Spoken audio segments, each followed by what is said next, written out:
여러분 반갑습니다. 한 주간도 주님의 은혜 속에서 우리가 평안하게 사시다가 이렇게 하나님을 예배하는 자리에 오게 됨을 감사를 드립니다. 오늘 하루도 은혜 안에서 강하시고 또 이번 한 주간도 우리 모두가 하나님의 자녀들로 보람되게 사시는 삶이 있기를 바랍니다. 지난주에 우리가 야곱과 그 에서 동생과 형이 만나서 어떻게 하나님 앞에서 화해했는가 하는 장면을 봤는데요. 그것은 사실은 이번 주 설교와 조금 이렇게 순서가 바뀌었으면 좋았겠다 싶을 그런 내용이었던 것 같습니다. 자, 못난 야곱이 승리자 이스라엘로 바뀌게 됩니다.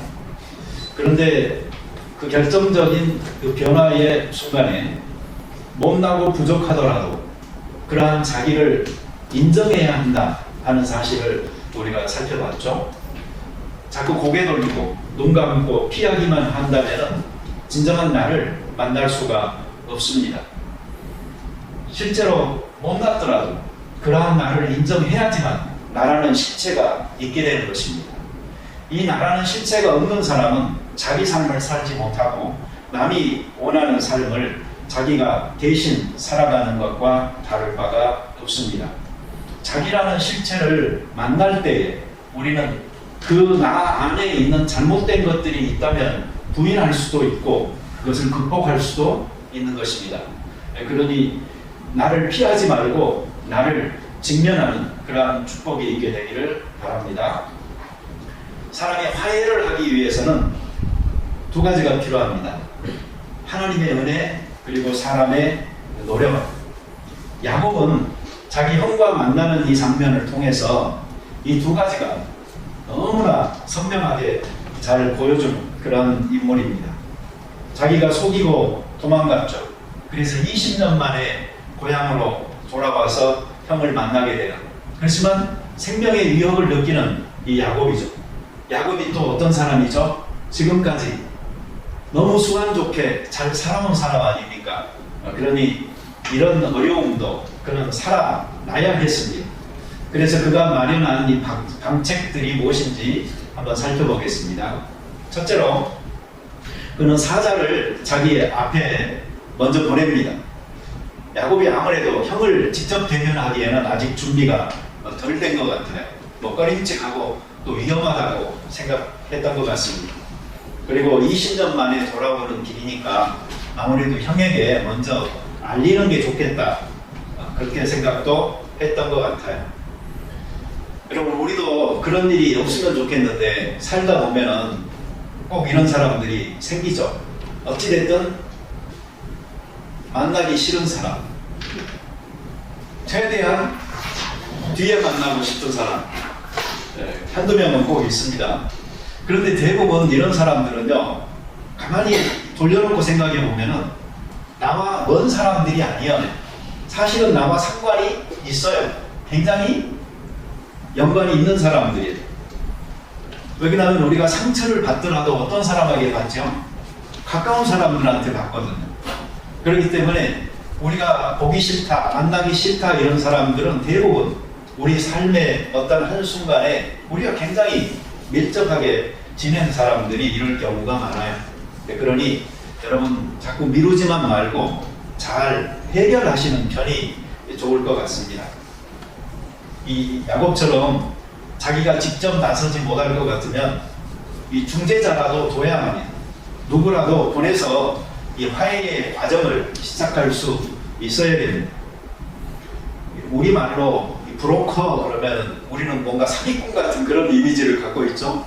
그렇지만 이 호주 사회에서는요, 브로커 하면은요 꼭 필요한 사람들이에요. 가령 그 로비스트 이런 말들처럼요, 뭔가 그 중재해서 일이 되게끔 하는 그 역할을 하는 사람들이 그런 사람들이거든요. 사실 예수님도 보면은 하나님과 사람 사이에 중재자이지 않습니까? 중재자로서 귀중한 역할을 예수님도 하셔서 우리 인간들이 하나님과 화목할 수 있도록 하셨던 것처럼 때로 사람들이 그런 역할을 할 수가 있습니다. 그래서 이 나라에서도 특사 보내고 사신 보내고 하잖아요. 이 축가사들은 좋은 일이 있을 때 보내지만 이 특사들은 보통 보면은 뭔가 해결할 문제가 있을 때 보냅니다. 야곱은 자기가 보내는 사람에게 이렇게 말합니다. 야, 너가 가서 형 에서를 만나거든. 지금부터 말하는 몇 가지 내용을 꼭 알려주라. 그런데 첫째 내용이 뭐냐면 내가 지금까지 외삼촌 라반의 집에 있었다라고 이야기해라. 둘째, 나에게는 소도 있고 양도 있고 나귀도 있고 노비도 있고 이게 일행들이 많다는 것을 알려줘라. 그 다음에 셋째로는 내가 형 에서에게 은혜 있기를 원한다라고 그 말을 꼭 전해줘라. 그러면서 그 형을 주라는 말을 사용을 했어요. 그러니 에서가 이 야곱을 좀 불쌍하고 또 귀히 여겨서 잘 용서해 주기를 바라는 그 아우의 마음을 잘 전하고 있는 것이죠. 자기가 불쑥 나타나는 것보다는 이렇게 알려서 준비하도록 하는 것도 좋지만 실제적으로 야곱에게 있어서는 이게 뭐죠? 이게 간을 보는 겁니다. 형이 지금 어떤 상태일까? 그리고 이 형이 나를 과연 지금도 복수의 칼을 갈고 있을까? 아니면 용서할 마음의 준비가 되어 있을까? 하는 것을 야곱은 알고 싶어 했던 거죠. 그런데 이제 사자가 와서 전해주는 소식이요, 별로 안 좋은 소식이었던 것 같아요. 그 내용에서 핵심적으로 전달되는 내용이 뭐냐면 형 에서가 400명의 용사, 장정을 데리고 지금 오고 있습니다 하는 내용이었습니다. 그러니까 야곱의 입장에서는 동생을 맞으러 오는데 400명씩이나 끌고 와 나에게 틀림없이 복수하러 오는 걸 거야. 이제 죽었구나 라는 생각을 했던 거죠. 근데 어떻게 보면은 이 야곱이 보낸 이 사자가 별로 유능한 사람이 아니었던 것 같아요. 만약 유능한 사람이었다면 야곱의 의사를 확실하게 전했을 것이고, 그리고 또 에서의 의중도 확실하게 파악해서 알렸을 것인데, 그냥 보고의 내용에 따르면은 400명 데리고 오고 있습니다 하는 그게 그냥 중심이 됐을 뿐이에요. 사람이 누구를 그 중재자로 세웠느냐도 굉장히 중요합니다. 능력이 있는 사람을 자기 밑에 두고 부릴 수 있는 것도 그 사람의 능력이거든요. 우리나라 역사에 보면은 그 서희 장군 있죠. 강동 육주를 돌려받은 우리 조상님이라고 해서 제가 꺼내는 말은 아닌데요. 그렇게 말을 잘하고 하잖아요. 그러면 말 하나로도 이득을 얻을 수가 있는데, 한국 애교사에서 빛나는 분이 있는데 그분입니다. 근데 이 야곱은 사자를 보내긴 했는데 그 정도 사람이 아니었던 것 같아요. 둘째로요, 그런 예물을 준비합니다. 예물이라는 것은 이게 선물이 될 수도 있고 뇌물이 될 수도 있죠. 근데 야곱이 보낸 건 사실 선물이라기보다는 뇌물이다 이렇게 말하는 게 더 맞을 정도로, 일단은 그 액수가요 굉장한 거였어요. 뭐 양, 소, 뭐 이런 거 전부 다 합쳐가지고 580마리였어요. 580마리의 살아있는 가축을 보내니 이거 완전 동물은 아닙니까? 옛날 시골에서 우리 소 한 마리만 잘 키워도 그거 팔아서 등록금하고 시집장가도 보내고 다 했는데, 아니 580마리의 이 가축을 한꺼번에 보내주니 이 에서의 입장에서는 얼마나 좋은 일입니까? 근데 여러분, 누가 이런 거 준다고 하면 조심해야 돼요. 요새 한국에 보면 다 시끄러운 게 뭐죠? 이거잖아요. 이거 뇌물 받아가지고. 근데 처음에 줄 때 사람들은 다 뇌물이라고 안 하죠. 약속하다고, 감사하다고, 선물이라고 다 주죠. 그런데 나중에 보면은 뭐라 그러냐면 그게 뇌물인지는 나도 알았고 너도 알았다라고 말하죠. 단지 서로 그냥 모른 척 하면서 주고 받았는데 그게 대가성이었는데 나중에 그 대가가 안 오니까 나중에 이것들이 밝혀지고 이 문제가 되는 경우가 많습니다. 중국에서 어떤 한 사람이 처형을 당했어요. 사형을 당했는데 중국 역사상 최대의 뇌물을 받은 사람이다 이렇게 해서 시끄러웠습니다. 이 자산관리회사 회장님이셨는데 뇌물 받은 액수가 한국 돈으로 3천억 원이라고 해요. 3천억 원의 뇌물을 받았어요. 주택이 100채고요. 네. 첩이 100명이라고 해요. 그것도 한 아파트 단지에 살게 하면서 완전히 황제죠. 그 사람 집에서 현찰로 나온 금액만 444억, 무게를 달아보니까 3톤이었다고 해요. 돈이. 근데 중국은 참 대단한 게요. 재판하고 그 다음 1심 나오니까 바로 2심하고 그래서 아예 사형까지 가는데 몇 달 안 걸렸어요. 금방 그냥 본보기로 처형하는 이런 그 모습이 있었습니다. 근데 뇌물로 치면은 성경에서요, 이 헤롯 대왕만큼 뇌물을 또 열심히 잘 한 사람도 없습니다. 헤롯은 자기 근거 기반이 약했거든요. 자기가 통치하고 있는 이스라엘 백성들에게 인정받기도 어려웠고, 또 로마에 있는 황제들이 자기 그 권리를 인정을 안 해주잖아요. 그러면 그만둬야 되는 입장이었어요. 그러니까 로마에서 이 누가 황제 되느냐 하는 이 다툼이 있을 때마다 불안해했던 거죠. 그래서 헤롯은 누가 싸우는 것 같잖아요. 그러면은 어느 한쪽에다 뇌물을 안 하고요, 두 쪽 다 보냈어요. 그래서 누가 이기든 간에 자기한테 그 별 해가 없도록. 그런데 그 뇌물이 다 어디서 왔겠어요? 자기가 통치하고 있는 이스라엘, 그것도 그 성전에서 온 거죠. 그 성전에 모이는 돈이 그렇게 많았던 거예요.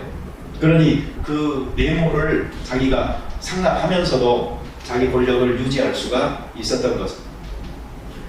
야곱이 에서에게서 뺏으려고 한 게 장자의 명분이다, 우리가 말을 하는데, 명분이라고 하면은 뭐 특별한 권리는 없는 것 같은 느낌이 들죠.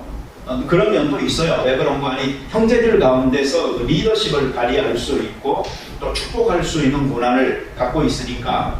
그렇지만 그것은 또한 실제적인 권한이기도 했어요. 그래서 장자권이다 하는 말도 쓰게 됩니다.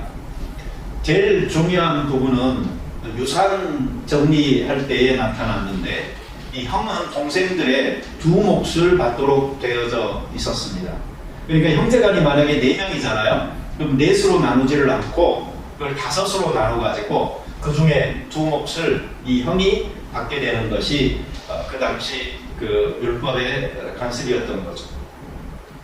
자, 그래서 성경에 보면은요, 큰 자가 작은 자를 섬기리라 라고 성경에서 그 이들의 출생과 관계되어서 말한 부분이 그냥 형 에서가 동생 야곱을 섬길 것이다 하는 말로도 해석이 가능하지만, 다른 말로 보면은 큰 자가 작은 자를 섬긴다라는 굉장히 당연한 사실을 이야기하고 있는 것입니다. 다시 말하면 그 큰 자가 오히려 섬기는 자가 되어서 섬기는 것, 이게 가정의 질서를 위해서도 맞다라는 것이 될 수가 있는 거죠. 이런 점에서 본다면 야곱은요, 형의 권리를 뺏어서 자기 것으로 가지려고만 하지 말고 자기가 정말 그 섬기는 자가 되어지는 이 준비를 먼저 잘 하는 것이 필요했었어요. 그러나 그런 부분에서 자기 인격 수양하지 아니하고 그저 형의 것을 뺏는 것에만 집착했던 것을 보니, 근데 이 야곱은 정말 머리가 좋았던 게요, 뇌물을 주면서도 어떻게 줬죠? 한 번에 안 줬어요. 나눠서 줬어요. 그래가지고 이것을 몇 대로 나눠가지고요, 오는 형이 한 대를 만나서 이거 뭐냐? 그러면은 동생이 형에게 보내는 예물입니다, 이렇게 말하라고 하고요. 그 다음에 또 가다가 또 한 대를 만나면 이건 뭐냐? 그러면 이것도 보내는 겁니다 해가지고 3번, 4번에 걸쳐서 계속 그 동생이 형에게 바치는 예물을 받으면서 형이 아우에게 도착하게 만드는 이런 전략을 썼던 거예요. 굉장히 중요한 전략일 거예요. 바치는 양도 많은데 그 횟수조차 많으니까 효과적인 거죠. 여러분도 누구한테 뇌물을 주려면 이렇게 하시라고요. 괜히 뇌물을 주긴 했는데 찔끔찔끔 주다가 바닥에 할 수가 있어요.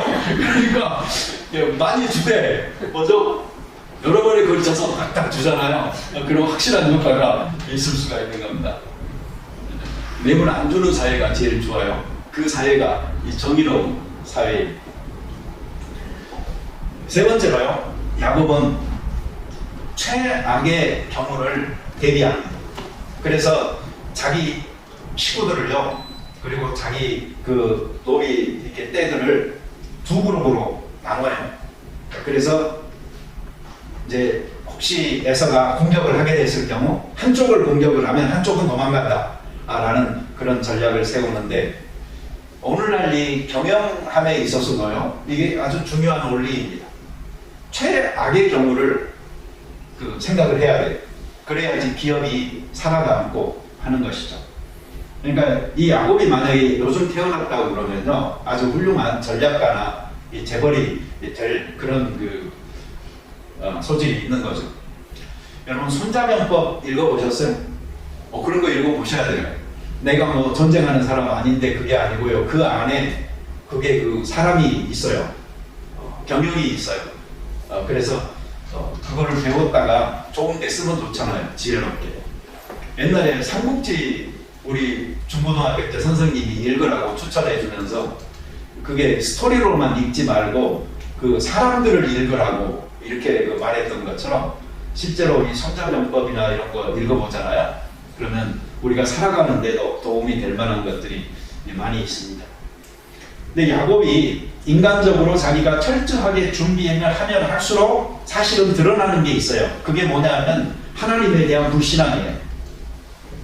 야곱은 이렇게 함으로 자기가 이 위기를 넘어갈 수 있다라고 생각하면서 철저하게 준비를 하고 있을지 모르지만, 이렇게 하는 순간순간마다 그는 하나님께서 일하시는 그 공간을 점점 더 줄이는 거예요. 하나님께서 개입할 수 있는 여지를 점점 더 없애는 거예요. 자기의 계획으로, 완벽함으로 그것을 메꾸는 거예요. 선교지에서 많이 쓰는 표현 중에 faith mission이라는 말이 있어요. 믿음 선교라고. 근데 이게 좀 영어로 하면 뭔가 고급스러워 보이는데, 한국 사람이 이 한국말 하면 조금 찌질해 보이죠. 근데 실제로 그런 느낌이 있어요. 이 믿음 선교라는 것은 전적으로 이 물질적인 필요나 이런 것들을 하나님께서 공급해 주실 거다 하는 것에 맡기고 뛰어드는 겁니다. 그래서 자기가 100% 준비되고 막 이런 게 아니고, 그냥 하나님의 공급하심에 맡기고 사역하는 그런 것들을 의미합니다. 우리도 사실 어떻게 보면은 그게 무모하다라고 볼 수 있지만, 실제로 많은 선교 현장에서는 이런 사역들이 효과적으로 이루어지는 것도 우리는 보게 됩니다. 스스로가 벼랑 끝에 자기를 두고 자기의 믿음을 시험하면서 하나님과 여행하는 삶을 사는 그 모습이 바로 믿음의 그 여행을 떠나는 순례자로서 어떻게 보면 굉장히 바람직한 모습이기도 한 것입니다. 사람이 철저히 계획하고 실행하고 평가하고 반영하고 하는 이런 작업들을 거치면서 우리는 하나님의 간섭하실 수 있는 공간을 점점 더 없애버리는 그런 사람들은 되지 말아야 합니다. 우리의 가정도 교회도 이상하게 안정됐다, 살만하다 뭐 쉽잖아요. 그러면은 문제가 생기는 경우가 많은 이유가 바로 우리가 할 수 있다라는 생각을 하기 때문입니다.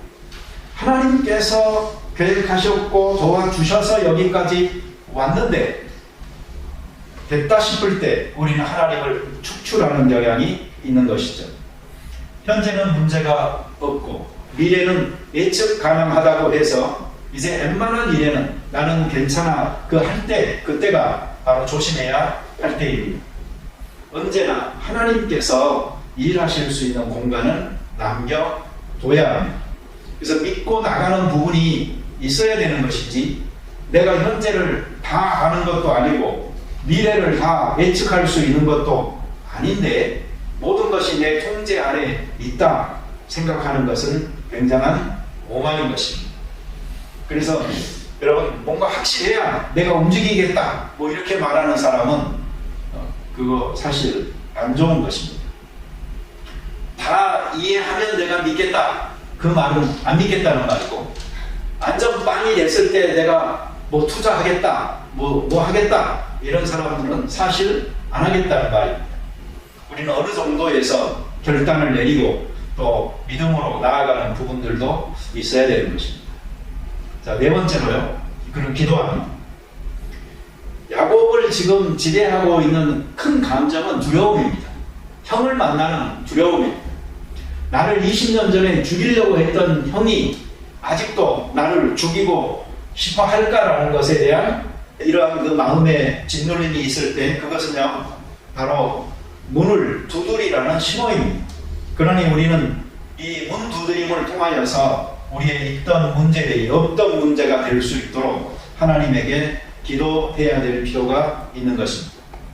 32장 7절에 보면 야곱이 심히 두렵고 답답하여 라는 표현이 나오는데, 이런 상황이 됐을 때 우리는 기도하게 됩니다.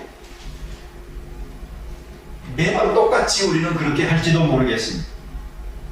어려울 때만 기도를 반복하는 그런 습관이 우리에게 생겨버렸는지도 모르겠습니다. 이 사람에게도요, 생각해 보세요. 어려울 때만 찾아오는 사람이 있으면 나중에는 어떤 생각이 들까요? 내가 복인가 하는 생각이 들지 않겠어요? 근데 하나님과의 관계에 있어서도 하나님께 어려울 때만 자꾸 찾아가면은 안 되잖아요. 감사할 일이 있을 때 하나님에게 가고, 또 찬양할 일이 있을 때 하나님 찬양하고 하는 그러한 만남이 순조롭게 이루어지는 가운데 어려울 때에 매달리는 일이 있어야 좋은 것입니다. 근데 이 야곱의 기도에는요, 좋은 점이 있고 나쁜 점이 있습니다. 9절에서 그 12절의 기도를 이렇게 읽다 보면은요, 역시 이 녀석은 이기적인 녀석이네 라고 생각할 수밖에 없게 만듭니다. 뭔가니? 그는 하나님께 기도하면서 좋은 점이 하나님께서 말씀하신 약속들을 기억하고 있어요. 그리고 이 약속에 근거해서 하나님에게 지금 구하고 있어요. 굉장히 좋은 습관이죠. 여러분, 기도하기가 어렵다라고 생각하는 사람들은요, 일단 기도해 보세요. 그래서 안 되잖아요. 그러면 성경 말씀부터 먼저 읽으세요.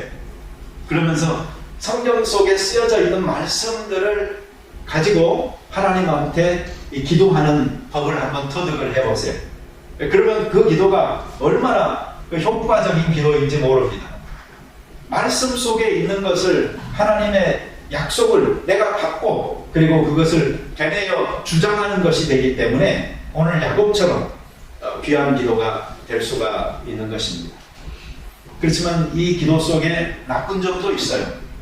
뭐가 나쁘냐면요, 베델에서 하나님을 만났을 때에 하나님께서 약속도 하셨지요. 내가 너와 함께 하리라. 내가 땅도 주고 자손도 주고 너가 복의 근원이 되게 할 거라고 말씀을 하셨잖아요. 그러니까 야곱이 어떻게 했죠? 서약도 했어요. 하나님에게. 하나님께서 이 약속 다 이루어주시고 하신다면 나 이렇게 하겠습니다라고 서약했어요. 그런데 이 기도 속에 그의 서약은 전혀 나오지 않습니다. 약속만 주장하고 자기가 했던 서약은 송두리째 빠져있는 겁니다. 그 서약 앞에 자기가 얼마나 충실했는지 그 내용, 그것이 바로 그가 지금까지 살아왔던 삶일 텐데 그것은 쏙 빼놓고 하나님에게 약속만 다시 지켜달라고 말하고 있는 것이죠. 그 말들은요, 야곱이 하는 말들은요, 틀린 말이 하나도 없어요. 다 맞는 말이에요. 그렇지만 전부 다가 아니라는 게 문제입니다. 반쪽 진실이라는 게 문제인 것이죠. 우리가 하나님과 교제함에 있어서 반쪽 진실을 붙들고 하나님께 매달리기보다는 전체적 스토리를 가지고 하나님한테 매달림으로 말미암아 항상 하나님 앞에 설 때마다 한편으로는 하나님의 약속을 주장하시고 또 한편으로는 하나님 앞에서 서약하면서 살아온 나의 삶을 하나님 앞에 보여드리면서 살아가는 우리가 되어졌으면 좋겠습니다. 다섯 번째로요, 그는 굉장히 겸손한 이 행동과 말로 에서의 은혜를 구하는 사람이 됐습니다. 이게 그의 그 축복을 그가 쏟아버리지 아니하고 잘 받는 그릇처럼 역할을 하게 됩니다. 이 믿는 사람들이 나 믿음으로 살겠다 때로 이렇게 결심하고 나면은요 어떻게 변하는지 아세요? 굉장히 무섭게 변해요. 막 굉장히 갑자기 용감해져요. 그러면서 무식해지고 교만해집니다. 그러면서 나는 하나님 앞에서 이렇게 결심했다. 앞으로 나는 이렇게 살 거다. 라고요. 어느 날 갑자기 막 변하는 사람들이 있어요. 그런 사람 좋은 변화이긴 하지만 그게 미성숙한 변화일 가능성이 많다는 것도 잊어버리지 말아야 합니다. 이 야곱은 하나님과 보내는 그 씨름의 시간을 거쳐서 이제 형을 만나잖아요. 그리고 나서 그는 정말로 겸손하게 몸을 7번이나 굽히면서 형 앞으로 나아가고, 그리고 형의 얼굴을 내가 뵈니까 하나님의 얼굴을 뵈는 것 같다라고까지 말을 합니다. 어떻게 보면 아부인데요. 그렇지만 20년 만에 만나는 형의 얼굴이 있기 때문에 아마 이렇게 말할 수 있는 관계가 된다라고 생각을 합니다. 지금까지는 전쟁을 준비하듯이 준비했습니다. 그러나 이제 형과 만남이 마지막 순간에 야곱에게 필요했던 것은 바로 이 겸손이었습니다. 겸손한 굽힘이었습니다. 은혜를 구하는 자세였습니다. 그리고 이것이 놀라운 화해를 만들어 내게 되는 것입니다. 브루스가 몇 년 전에요, 저에게 마우스 패드 하나를 선물을 했어요. 근데 그 마우스 패드에 영어로 써있는 글이 하나 있었는데요. 남에게 책임을 돌리는 것이 경영의 한 스킬이다. 그래서 나는 그걸 맨날 이 마우스 하면서 왜 마우스 이걸 나를 줬지? 내가 생각을 했어요. 근데 다행인 건 그날 그게 어디서 많이 생겼는지 나 혼자한테만 안 주고 여러 사람들한테 줬어요. 그래서 나 들으라고 준 건 아니구나 그렇게 생각하면서 그걸 한참 썼던 적이 있습니다. 사람도 보잖아요. 그럼 책임을 다른 사람한테 늘 돌리는 사람이 있습니다. 우리 선조 아담이 그랬잖아요. 하나님이 너 왜 선악과 먹었니 하니까 하와가 나에게 줘서, 그런데 그 하와는 하나님이 내게 주셔서, 이렇게 말을 하죠. 다시 말하면 결국 하나님이 나에게 데려와서 준 하와가 나에게 선악과를 줘서 내가 먹었습니다. 그러니 하나님도 책임이 있는 셈이 되는 거죠. 예수님이 최후의 만찬 하실 때요, 이런 말씀을 하세요. 너희 중에 한 사람이 나를 팔 것이다. 그러니까 제자들이 이제 술렁술렁하죠. 누구냐. 근데 가룟 유다가 가만히 있으면 좋겠는데 거기서 또 한마디 하죠. 나니까 그렇습니다. 나니까 그래요. 한 글자가 틀렸죠. 나이니다가 돼야죠. 의문이 아니고 그게 긍정이었고 자복이었다면 아마 그 불행한 가룟 유다의 말로는 없었을 것입니다.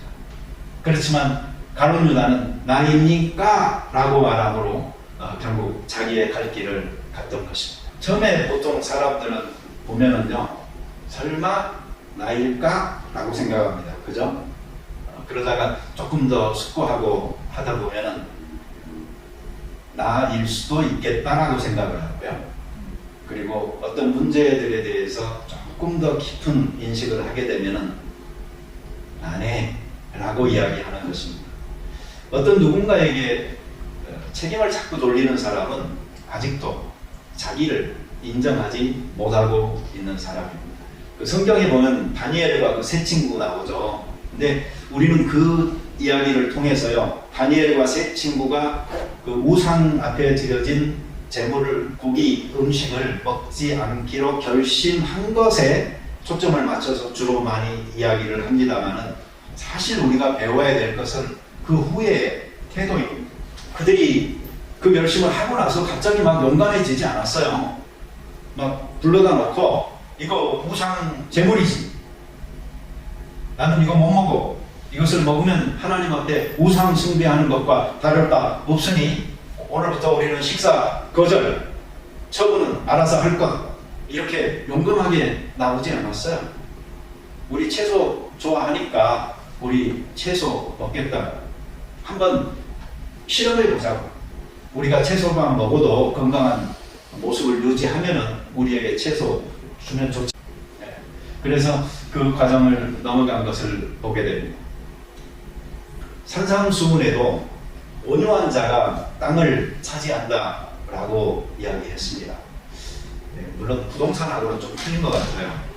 요즘은 온유해가지고는 땅을 주로 못 차지해요. 좀 빨라야 되고요, 교활해야 되고요, 계산도 빨라야 되고요, 또 저지를 때는 저지르는 용감함도 있어야 되고 막 그런 것 같아요.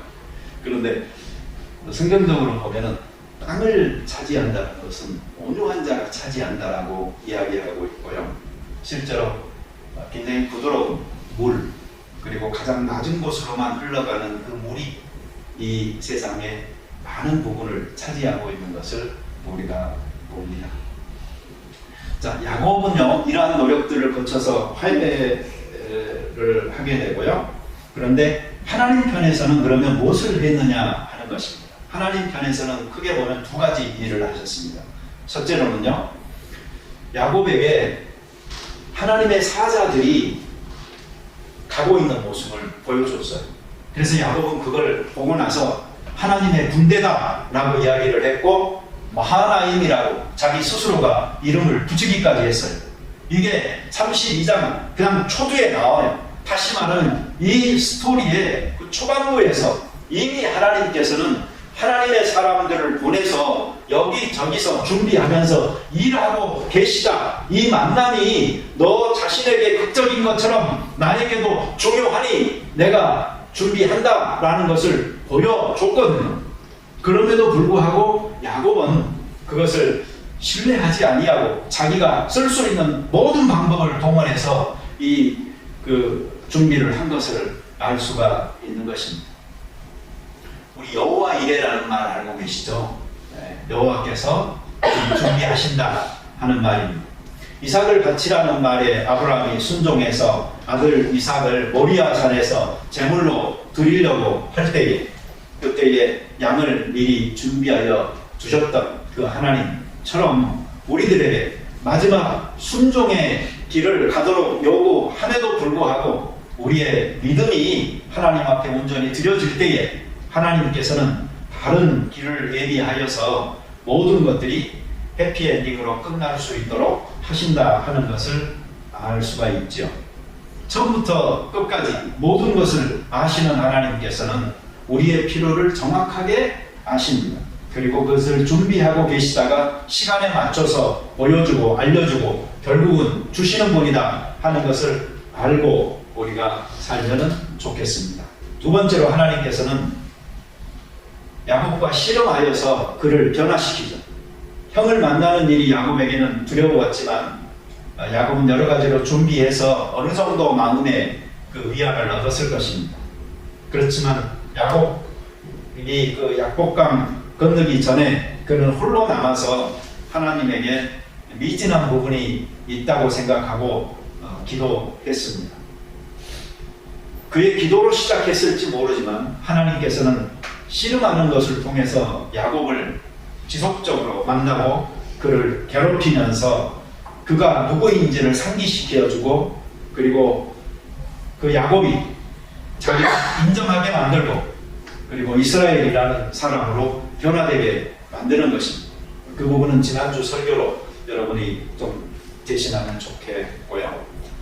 우리도 살다 보면은요, 이 야곱처럼 이런 밤을 맞을 때가 있습니다. 잠들지 못할 정도로 우리를 괴롭히는 일이 있을 수가 있습니다. 개성적인 관계나 또 인간관계로 인해서 우리가 잠을 못 자면서 고민하는 경우가 많은데 이상한 것은요, 이 두 가지가 또 동시에 오는 경우가 많이 있습니다. 반갑지 않은데 같이 찾아와요. 그래서 잠자리까지 따라오고 재정보다도 다루기 힘든 인간관계로 인하여서 고민이 깊어지는 그런 때가 있는데 이럴 때 우리는요, 사람과 사람 사이의 관계만 생각하지 말고 나와 하나님과의 관계를 생각해 볼 수 있어야 합니다. 야곱은 형이 너무나 지금 크게 보이기 때문에 형과의 관계를 어떻게 하면 잘 해결할 수 있을까만 생각하고 있었지만, 실제로 야곱에게 필요했던 것은 자기 자신과 화해하는 것이 필요했던 것이고, 하나님 앞에서 자기가 변화되어지는 일이 더 중요했던 것입니다. 형의 은혜만이 아니고 하나님의 은혜가 야곱에게 필요했던 것입니다. 여러분, 사람인데 누가 나를 힘들게 하면 어떻게 해야 될까요? 좀 떨어져야 됩니다. 그죠? 네, 어쩔 수 없는 것 같아요. 그 프로이드가요, 엄마와 아들 사이에는 이 고슴도치 효과가 없는데 다른 모든 관계에는 이게 있다라고 이야기를 했습니다. 그런데 그가 말한 이 고슴도치 딜레마라는 것은 뭐냐면, 고슴도치는 다 이게 가시잖아요. 가까이 하면 어떻죠? 찔려요. 아파요. 그런데 이상하게 엄마와 아들 관계는 그게 없다는 거예요. 아무리 가까이 해도. 근데 다른 모든 관계에는 가까이 하면 이때요. 서로 찔린대요. 제가 생각을 해봤어요. 엄마와 딸 왜 이게 안 되지? 아빠와 아들 왜 이게 안 되지? 생각하다가 제가 이렇게 떠오르는 단어가 뭐였는가니, 질투. 네. 엄마와 딸에도 질투가 있을 수가 있어요. 그리고 아빠와 아들 사이에도 경쟁이 있을 수가 있어요. 그러더라고요. 며칠 전에 제가요, 닭고기 몇 덩어리를 내 그릇에다 퍼가지고 먹으려고 하는데 갑자기 우리 아들이 달려오더니 아빠 그거 내가 먹을게 그러는 거예요. 그 순간에 내가 몸이 그렇게 빠른 줄 내가 처음 알았어요. 거의 싸울 뻔했어요. 아빠와 아들 관계에서는 먹을 거 갖고요 그렇게 싸울 수가 있더라고요. 근데 이상하게 엄마와 아들 관계에서는 그 딜레마가 없다고 그래요. 근데 다른 모든 관계에는요 그런 게 있는 것 같아요. 그러니까 여러분, 남편과 아내 관계에서도요 너무 상처 주고 그러잖아요. 그럼 조금 떨어져 주세요. 이게 무슨 여러분 도종환 씨 시인 아시죠? 그분이 나는 딱 시라는 건 하나밖에 생각이 안 나요. 접시꽃 당신. 뭐 제목만 들어도 아주 막 좋잖아요. 애련하고. 근데 이분이 늙으셨어. 그분이 지금 가구라는 시가 있어요. 제가 읽어드릴게요. 아내와 나는 가구처럼 자기 자리에 놓여있다. 장롱이 그렇듯이 오래 묵은 습관들을 담은 채 각자 어두워질 때까지 앉아 일을 하곤 한다. 중간 부분은 제가 빼야 됩니다. 나이 어린 사람 들으면 안 되는 게 좋겠어. 너 궁금해서 좀 찾아볼 거야. 너 도종환 씨의 가구라는 시예요. 괜찮아요.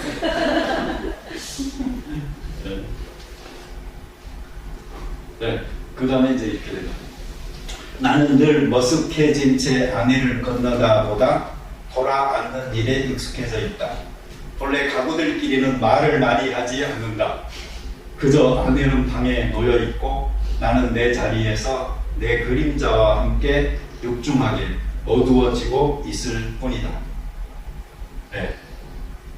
이게요, 여러분, 60대가 된 사람들에게는 이게 현실이고 진실입니다. 어떤 사람은 50대에도 이 현상이 생길 수도 있습니다. 그 다음에 이제 이게 40대에 생기는 이유가 거예요. 왜냐면 40대만 해도요, 뭔가 또 다른 가능성이 있을 것 같거든요. 착각하지 마세요. 네. 근데 이제 나이가 들어서 이런 현상이 생기잖아요. 그러면 그냥 살아요. 왜냐면 내 나이에 뭐 이러고. 세월이요, 병도 주고 약도 줍니다. 그렇지만 단지 떨어져 있기만 해서는 안 되고요. 뭘 해야 되냐면 서로 반출을 해야 됩니다. 숙고해 봐야 됩니다.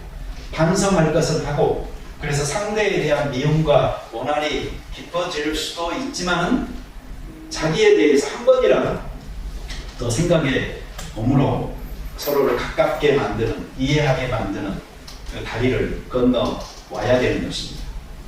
그 세월은 우리들 스스로를 성숙하게 만들기도 하지만 상대방도 성숙하게 만듭니다.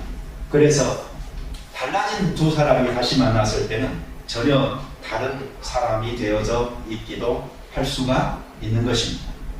야곱과 에서가 떨어져 있었던 20년의 그 세월은 어찌 보면 두 사람 다 미숙했을 때의 그 어리석음을 버리고 성숙한 사람들로 자라는 시간이었습니다. 하나님께서는 두 사람을 띄워놓고 잘 키우셨던 것입니다. 그래서 그들이 만났을 때는 서로 달려와 목을 어긋나게 맞추고 키스하는 그런 장면을 만들어내게 되는 것이죠. 사람은 계속 준비하고 성장하기만 한다면 모든 관계의 기적 같은 순간은 찾아옵니다. 과거를 청산하고 미래가 열리는 순간, 그리고 과거에 얽매여 자유롭지 못한 나를 깨뜨리고 미래와 함께 꿈을 꾸게 만드는 그러한 순간이 찾아오는 것입니다. 되돌아보고 후회하고 감정을 소모하고 있을 시간이 이제 없지 않습니까?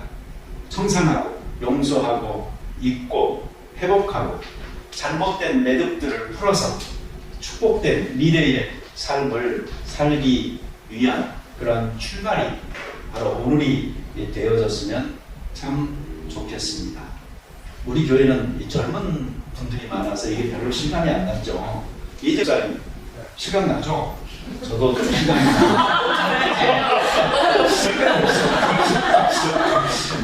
우리 나이 돼서요 그냥 안 헤어지고 살고 있으면 기적입니다. 기적. 여기는 가부들이거든요. 가부들인데 그 한 집에서 놓여져서 살고 있다는 건 대단한 은총이고요. 만약에 이 가부들이 다시 생명력 있는 나무들로 이 푸릇푸릇 자라날 수 있다면 그건 진짜 놀라운 기적입니다. 그런 기적이 가능하게 되기를 바랍니다. 같이 기도드리겠습니다. 자비로운 주님, 오늘 에서와 야곱의 이 형제들의 아름다운 화해의 장면을 봅니다. 얼마나 놀라운 일인지. 떨어져 있었던 20년의 시간이 이렇게 한순간에 녹아내리고, 그래서 동생아, 형님이란 이 관계로 서로 목을 껴안고 키스하는 장면이 모든 적대적 관계를 해소하고 화해, 화목으로 이끌으시는 하나님의 은총을 확인하는 귀한 장면 되게 하심을 감사드립니다. 혹시 우리의 관계 속에 이러한 문제들을 안고 있다면 우리 하나님의 은혜에 기대어서 화해에 이룰 수 있는 귀한 역사들이 있도록 도와 주시옵소서. 그리하여 예수 그리스도를 통해서 먼저 은혜를 경험한 사람들이 겸손하게 말과 행함으로 이 실천에 앞장서게 하므로 이곳저곳에서 화해의 좋은 소식들이 들려지게 하여 주시옵소서. 예수님의 이름으로 기도드립니다. 아멘.